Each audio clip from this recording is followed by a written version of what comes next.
आज के वीडियो में देखेंगे हम एलसीएम और एचसीएफ। तो पहला पार्ट मैंने करा दिया है, आज जो बताने जा रहा हूं यह दूसरा पार्ट है। एलसीएम और एचसीएफ का यह दूसरा पार्ट जो मैं आज कराने जा रहा हूं, ठीक है।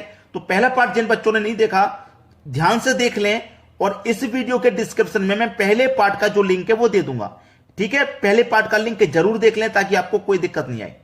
अब चलिए स्टार्ट करेंगे। हमसे कहा गया है कि 2 की पावर 3 गुने 3 की पावर 5 तथा 3 की पावर 3 गुने 5 की पावर 2 का एचसीएफ। पहले संख्या दी गई हमें 2 की पावर 3 गुने 3 की पावर 5, दूसरी संख्या है 3 की पावर 3 गुने 5 की पावर 2 का एचसीएफ क्या होगा। क्या पूछा भाई? एचसीएफ क्या होगा, यह पूछा है। क्या होगा देखिएगा, ध्यान से देखिएगा। यहां पे बेस कितना है मेरा? 2। क्या 2 कहीं पे है? कहीं पे है 2, कहीं नहीं है। 2 हमारा कहीं नहीं है तो इसे हटा दो। यहां देखिए बेस क्या है? 3। यहां भी बेस 3 है और यहां भी 3 है। तो मेरा कॉमन कितना आ रहा है? कॉमन मेरा आ रहा है 3। जबकि 5 बेस मेरा कहीं पे भी नहीं है तो इसे भी नहीं लेंगे। जब इसे भी नहीं लेंगे, इसे भी नहीं लेंगे, तो हमें क्या देखना होता है इसमें? कॉमन। 3 मेरा कॉमन आ गया। अब देखिए 3 की पावर 3 यहां पे है और 3 की पावर 5 में भी 3 की पावर 3 शामिल है। तो कॉमन क्या आ जाएगा? 3 की पावर 3, क्योंकि 3 की पावर 3 यहां पे है और इस 5 में भी 3 की पावर 3 शामिल है। तो 3 की पावर 3 दोनों जगह से कॉमन आ जाएगा। बस हो गया एचसीएफ। डी ऑप्शन बिल्कुल सही, यही हमारा आंसर हो जाएगा। ठीक है, सभी के समझ में बात आ गई? किसी को कोई समस्या तो नहीं है? आप ये मत सोचना कि इतनी आसानी से करा दिया, इतनी जल्दी करा दिया, तो कहीं ऐसा तो नहीं कि मैं आपको शॉर्टकट के चक्कर में कोई गलत न्यूज दे रहा हूं। ऐसा कुछ नहीं है। इसका जो सही आंसर है वो डी ऑप्शन है। हमारे चैनल पर आपको जादू ट्रिकें सीखने को मिलती हैं, ये बात मैं पहले से कहता हुआ आ रहा हूं। जो बच्चे रेगुलर हमारे साथ पढ़ते हैं, रोज हमारे डेली वीडियोस देखते हैं, उनको मालूम है कि हमारे चैनल पर सिर्फ और सिर्फ शॉर्ट ट्रिक्स सिखाई जाती हैं जो 4 से 5 सेकंड में ही क्वेश्चन को खत्म कर दे। ऐसी ट्रिक्स बताई जाती हैं। तो चलिए अब देखेंगे हम अगला क्वेश्चन। अगला प्रश्न है 2 सहमूल संख्याओं x और y का एलसीएम क्या होगा। भाई 2 मूल संख्याओं, थोड़ा समझ लीजिए। 2 मूल संख्याएं, संख्या जैसे कि भाई मैं अगर कहूं कि 4 और 5 का एलसीएम क्या होगा, आप कहेंगे सर 20। क्यों होगा? अगर मैं कहूं कि 6 और 7 का एलसीएम क्या करूं, आप कहेंगे सर 42 होगा। मैं कहूंगा कि 9 और 10 का एलसीएम क्या हो जाएगा, आप कहेंगे सर 10 होगा। यानी कि जो संख्या, दोनों संख्या एक ही पहाड़े से नहीं कटती, एक ही संख्या से नहीं कट रही, तो उन दोनों का गुना ही उनका एलसीएम होता है। जैसे कि मैं कहूं कि आप 8 और 12 का एलसीएम बता दो, तो मैं 8 और 12 का गुना नहीं करूंगा। क्यों नहीं करूंगा? क्यों? 8 मेरा 4 से कट रहा है, 12 भी 4 से कट रहा है। लेकिन यहां कोई ऐसी संख्या थी, ये 4 से कट जाएगी तो ये भी कट जाए, ये 2 से कट जाएगी तो ये भी 2 कट जाए, है ऐसा कोई? ये 3 से कट जाएगी लेकिन ये 3 से नहीं कटेगी, ये 2 से कट जाएगी तो ये 2 से नहीं कटेगी, ये 3 से कट जाएगी तो ये 3 से नहीं कटेगी। लेकिन यहां ये 4 से कट रही है तो ये भी 4 से कट रही है, ये 2 से कट रही है तो ये भी 2 से कट रही है। ठीक है, तो इसका एचसीएफ आप क्या लेंगे? इसका एलसीएम कितना हो जाएगा हमारा? 8 और 12 का अगर मैं एलसीएम निकालूं तो 24 हो जाएगा। इन दोनों का यहां गुना नहीं करना क्योंकि सेम संख्या से कट रही है। लेकिन जो संख्या लगातार होती है वो नहीं कटती, उनका गुना ही उनका एलसीएम होता है। याद रखना, उनका गुना ही उनका एलसीएम होता है। तो x और y, मेरे पास कई संख्या लगातार, जैसे 4 5 6 7 9 10, तो x और y मेरे पास लगातार संख्या है, तो इनका गुना ही इनका एलसीएम हो जाएगा। यानी कि x और y को गुना कर दो तो x y हो जाएगा, यही इनका एलसीएम है। मतलब पहला ऑप्शन, दोनों का गुना। बात समझ में आ गई? अब देखेंगे अगला क्वेश्चन। अगला क्वेश्चन है 2 संख्याओं का एलसीएम उनके एचसीएफ का 42 गुना है। एलसीएम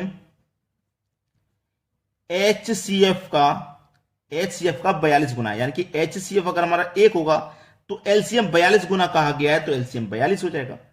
ठीक है, एलसीएम कितना हो जाएगा? 42। यही तो कहा गया है। एलसीएम और एचसीएफ का योग 602 है। भाई दोनों का योग है 602। जब दोनों का योग दिया गया है तो मैं दोनों के अनुपात का योग कर लूं, तो 42 और 1 कितना हो जाएगा भैया? 43। अनुपात का योग कितना है? 43। और रियल में योग कितना है मेरा? 602 है। तो 43 से कटाऊंगा, 43 से कम 43, 43 से 602 को कटा दूंगा तो ये कितनी बार में कट जाएगा भाई? 14 बार में। यानी कि 1 की वैल्यू हो गई 14। 1 की वैल्यू 14 हो गई।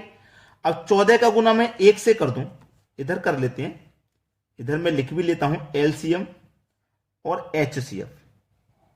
ठीक है, अब देखिए 14 का गुना मैं एचसीएफ से करूंगा तो 14 1 कम 14 आ जाएगा, और एलसीएम से करूंगा तो 14 दूनी 28 का 8, कैरी का 2, 14 चौके 56, 56 में कैरी का 2 जोड़ देंगे 58, यानी कि 588 मेरा एलसीएम हो गया। ठीक है, 588 एलसीएम और 14 मेरा एचसीएफ हो गया। अब यहां पर एक फॉर्मूला होता है जो सभी बच्चे जानते हैं कि पहली संख्या गुने दूसरी संख्या बराबर एलसीएम गुने एचसीएफ। पहले से पढ़ा हुआ है, बहुत सारे बच्चों को पढ़ा दिया है ये हमने बहुत बार, तो दिक्कत किसी को भी नहीं होगी यहां पे। ठीक है, पहली संख्या यानी कि एक संख्या हमारी 84 है, तो दूसरी संख्या ज्ञात करनी है, दूसरी संख्या पता करनी है क्या होगी, जबकि एलसीएम हमारा 588 है। ठीक है, और एचसीएफ हमारा 14 है। ठीक है, खत्म हो गया प्रश्न। अब तो कुछ नहीं करना, 14 से कटाऊंगा, 14 छिंग 84, 6 बार में जाएगा। 6 से कटा दो इसको, तो 6 से कटेगा 6 निम 54, 4 बचेगा 48, 6 अट्ठे 48, 48 बार में कट गया, 98 बार में। तो इसका मतलब दूसरी संख्या हमारी क्या हो गई, 98, यानी कि 98। खत्म प्रश्न, 98 पहला ऑप्शन बिल्कुल सही जवाब। सभी के समझ में अच्छे से आ गया। चलिए अब देखेंगे हम अगला क्वेश्चन।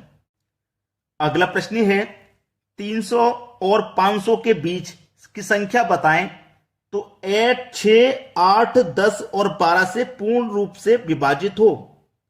भाई 300 और 500 के बीच में हमें वो संख्या बतानी है जो 6, 8, 10 और 12 इन सबसे कटेगी। तो सबसे कटने वाली संख्या क्या होती है, एलसीएम। ठीक है, यानी कि 6, 8, 10 और 12 का हम एलसीएम ले लेंगे, तो एलसीएम इसका कितना आ जाएगा, 120 आ जाएगा एलसीएम। ठीक है, एलसीएम हो गया 120। लेकिन संख्या हमसे पूछी है 300 और 500 के बीच में कटने वाली। ठीक है, अब 120 से 120 कटेगा, लेकिन ये 300 से कम है। 240 भी कटेगा, ये भी 300 से कम है। 240 के बाद में फिर 360 कटेगा। अब 360 कटेगा भाई, ये 300 से ऊपर है, 300 और 500 के बीच में पूछा है। ठीक है, 360 कटेगा। 360 के बाद में क्या कटेगा, 480 कटेगा। लेकिन ऑप्शन में देखिए 360 कटेगा और 480, 500 से ऊपर नहीं जाना, 300 और 500 के बीच में ही कटेगा। तो 300 और 500 के बीच में कटने वाली दो संख्याएं 360 और 480। ऑप्शन में देखिए कौन सी संख्या दी गई है, 360, यानी कि डी ऑप्शन सही जवाब। कटने को 480 भी कटेगी, लेकिन दो संख्या हो जाएंगी वो कटने वाली, लेकिन 360 कटने के लिए दी गई है, वही हमारा बिल्कुल सही जवाब हो गया। भाई 120 कटेगा इन तीन चारों से, 120। भाई जिसका एलसीएम 120 आ रहा है उसी के गुणनखंड में तो संख्या कटेंगी। 120 का 2 गुना 240, 240 हो गया, फिर 3 गुना कितना हो जाएगा, 360, 4 गुना हो जाएगा 480। समझ में आ गया। अब देखेंगे अगला क्वेश्चन। अगला प्रश्न है, यदि x वह छोटी से छोटी संख्या है जिसे 6, 7, 8, 9, 12 से विभाजित करने पर शेष क्रमशः 2, 3, 4, 5, 8 बचता है, तो x का 150% ज्ञात करें। यानी कि अगर मैं 6 से डिवाइड करूं तो 2 बचेगा शेष, यानी कितने का अंतर है, 4 का। देखिए 6 से करने पे 2 बचेगा, कितने का अंतर, 4 का। 7 से करने पे 3 बचेगा, 4 का। इधर लिख लेता हूं मैं, 6 से डिवाइड करेंगे तो 2 बचता है, 7 से करते हैं तो 3 बचता है, 8 से करते हैं तो 4 बचता है, और 9 से करते हैं तो 5 बचता है, और 12 से अगर करते हैं तो 8 बचता है। भाई 12 से अगर करते हैं विभाजित तो 8 बचता है। अंतर देखो, 6 में 2 में अंतर 4 का, 7 3 में अंतर 4 का, 8 4 में अंतर 4 का, 9 5 में अंतर 4 का, 12 8 में अंतर 4 का, यानी कि 4 4 का अंतर है। सभी में से डिवाइड करने पे 4 शेष बचता है। तो हमारे पास सबसे पहले तो इनका हमें एलसीएम ले लेना है। ठीक है, 6 7 8 9 12, 6 7 8 9 12 का जो एलसीएम हो जाएगा वो हो जाएगा 504। ठीक है, 504 एलसीएम है, तो उसमें से 4 शेष बच रहा है ना हर बार, तो 4 कटा दो, बचेगा कौन सी संख्या, 500 बचेगी। यानी कि 500 हमारी वो संख्या है जो इन सभी से कटेगी। ठीक है, और 504 वो संख्या है कि इनसे सबसे काटने के बाद 4 शेष बचेगा, इसलिए जो शेष बचने वाला था वो कटा दिया। लेकिन 500 आंसर मत कर देना, क्योंकि 500 आंसर नहीं है, हमसे पूछ रहा है जो हमारी संख्या x है उसका 150% पूछा है। तो संख्या हमारी x का मान कितना आ गया, 500, इसका पूछा है 150%, तो 150% निकाल लो। परसेंट का मतलब बटे में 100, 0 से गया 0, 0 से गया 0, 15 का गुना 5 से कर दो तो 75 हो जाएगा, और एक 0 यानी कि 750। पहला ऑप्शन हो गया प्रश्न का बिल्कुल सही आंसर। सभी की समझ में बात आ गई। चलिए अब देखेंगे अगला क्वेश्चन।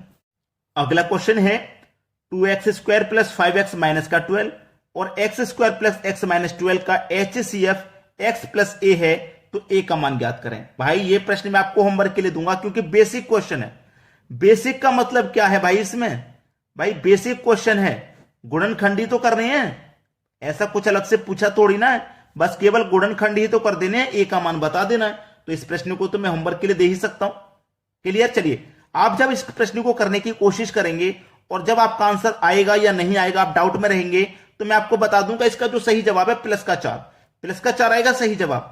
तो आप इसका कैलकुलेशन कीजिए। अगर मैं इसको भी बता दूंगा तो गुणनखंड करना तो आपको आता ही होगा, गुणनखंड तो आपको सीखने भी चाहिए। मैंने गुणनखंड के ऊपर वीडियोस भी बनाया है कि आप कैसे आसानी से गुणनखंड फाइंड कर सकते हैं। ठीक है, तो आज की वीडियो में इतना ही दोस्तों। कमेंट करके बताइएगा आज का वीडियो आपको कैसा लगा। ठीक है दोस्तों, धन्यवाद।